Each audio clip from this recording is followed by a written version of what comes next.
ఓం నమస్తే. ఆత్మీయులకు దేవదేవుని ఆశీస్సులు. హిందువులందరూ ఆత్మ విమర్శ చేసుకోండి. ఎందుకంటే లోక్సభలో జరిగిన వాగ్వాదాన్ని ఒక్కసారి గమనించి చూడండి. రాహుల్ గాంధీతో సహా లోక్సభకి ఎన్నికైన కాంగ్రెస్ ఎంపీలు అందరూ కూడా మరి హిందువులను వ్యతిరేకించినట్లే. ఆయన భావజాలాన్ని అర్థం చేసుకోవాలి మనం. వాళ్ళు హిందువులు కాదు, వాళ్ళకి ఓటు వేసి గెలిపించిన హిందువులందరూ కూడా బుద్ధి తెచ్చుకోవాలి.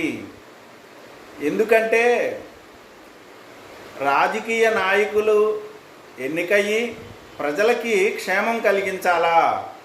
ఇక్కడ ఏం జరుగుతుంది భారతదేశంలో అంటే హిందువులను అణగదొక్కడమే జరుగుతూ ఉంది.